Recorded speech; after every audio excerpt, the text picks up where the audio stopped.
দক্ষিণ আফ্রিকার ইতিহাসের এক অধ্যায়ের অবসান। প্রয়াত নেলসন ম্যান্ডেলা। দক্ষিণ আফ্রিকার মহাত্মা গান্ধী বলে পরিচিত ছিলেন নেলসন ম্যান্ডেলা। তিনি সেদেশে বর্ণবিভেদের অবসান ঘটিয়ে বহু বর্ণভিত্তিক গণতন্ত্র প্রতিষ্ঠার সংগ্রামে নেতৃত্ব দিয়েছিলেন। 1918 সালের 18 জুলাই জন্মগ্রহণ করেন নেলসন ম্যান্ডেলা। তার বাবা ছিলেন ইস্টার্ন কেপ প্রদেশের থেম্বো রাজকীয় পরিবারের কাউন্সিলর। ছেলের নাম রেখেছিলেন ডালিভুঙ্গা ম্যান্ডেলা। স্কুলের এক শিক্ষক তার ইংরেজি নাম রাখেন নেলসন। কিন্তু দক্ষিণ আফ্রিকার আপামর মানুষের কাছে তিনি ছিলেন মাদিবা। তরুণ বয়সে নেলসন ম্যান্ডেলা চলে আসেন জোহানেসবার্গে।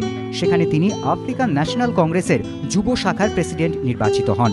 ঘনিষ্ঠভাবে জড়িয়ে পড়েন দক্ষিণ আফ্রিকার বর্ণবিদ্বেষ বিরোধী আন্দোলনের সঙ্গে। একই সঙ্গে কাজ শুরু করেন একজন আইনজীবী হিসেবেও। 1960 সালে শার্পভিলে কৃষ্ণাঙ্গ বিক্ষোভকারীদের ওপর পুলিশের গুলিতে 69 জন নিহত হন। আরও তীব্র হয় ম্যান্ডেলার বর্ণবিদ্বেষ বিরোধী আন্দোলন। সশস্ত্র সংগ্রাম শুরু করলে সরকার বিরোধী ষড়যন্ত্রের অভিযোগে নেলসন ম্যান্ডেলাকে গ্রেফতার করা হয়।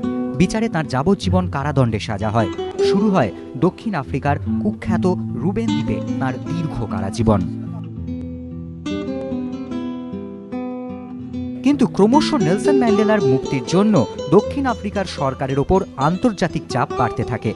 শেষ পর্যন্ত দীর্ঘ 27 বছর কারাগারে কাটানোর পর 1990 সালের 11 ফেব্রুয়ারি তিনি মুক্তি পান।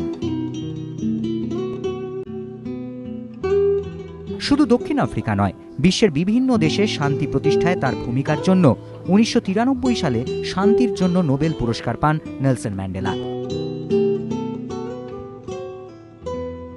এরপর দক্ষিণ আফ্রিকার তৎকালীন সরকারের সঙ্গে নতুন এক গণতান্ত্রিক রাষ্ট্র প্রতিষ্ঠার লক্ষ্যে আলোচনা শুরু করেন নেলসন ম্যান্ডেলা। সেই পথ ধরেই 1994 সালের নির্বাচনে জয়লাভ করে দক্ষিণ আফ্রিকার প্রেসিডেন্ট নির্বাচিত হন নেলসন ম্যান্ডেলা। দক্ষিণ আফ্রিকার তিনি প্রথম কৃষ্ণাঙ্গ প্রেসিডেন্ট। অবসরের পরও মাদিবার ব্যস্ততা থামেনি। বাকি জীবনটা দেশের দারিদ্র্য দূরীকরণে ও নানা জনসচেতনতামূলক কাজে নিজেকে ব্যস্ত রেখেছিলেন।